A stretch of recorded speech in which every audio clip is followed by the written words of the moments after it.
Welcome to Bala cars. இப்போ நீங்கள் பார்க்க போகிற கார் பார்த்தீங்கன்னா டொயோட்டாவில் குவாலிஸ் அப்படிங்கிற காரை பற்றி தான் பார்க்க போகிறோம். வாங்க வீடியோக்குள்ளே போகலாம். கார் பார்த்தீங்கன்னா டொயோட்டாவில் குவாலிஸ். இந்த வண்டியோட மாடல் பார்த்தீங்கன்னா 2003 மாடல். இதோட வேரியன்ட் பார்த்தீங்கன்னா RS 2.4D அப்படிங்கிற வேரியண்ட் தான். ஓனர் பார்த்தீங்கன்னா ஒரு ஓனர் தான் இருக்காங்க. இது ஒரு டீசல் வண்டி தான்.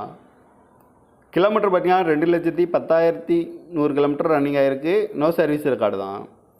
இதுக்கு இன்சூரன்ஸ்னு பார்த்தீங்கன்னா 18/5/2025 வரைக்கும் இன்சூரன்ஸ் எடுத்து வச்சுருக்காங்க. காரோட ப்ரைஸ் என்ன சொல்கிறாங்கன்னா 4 லட்ச ரூபா சொல்கிறாங்க. ரேட்டு குறைக்கணும்னு சொல்லியிருக்காங்க. குறைச்சி பேசி இந்த காரை பைப்பிங்கலாம் சொல்லியிருக்காங்க.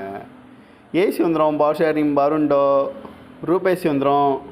டயர் பேன் பார்த்தீங்கன்னா 2 டயரும் நியூ டயர் தான் அப்படின்னு இருக்காங்க. சீட் கவர்லாம் பார்த்தீங்கன்னா நியூ கவர் தான் போட்டிருக்கு. இந்த வண்டிக்கு எஃப்சி பார்த்தீங்கன்னா 17/8/2028 வரைக்கும் எஃப்சி எடுத்து வச்சுருக்காங்க. கார் பார்க்கணும் இடங்கன்னு பார்த்தீங்கன்னா தர்சன் கார்ஸ் ஈரோடு அப்படிங்கிற இடத்துல தான் அந்த கார் பார்க்க முடியும். TN 34 அப்படிங்கிற நம்பர்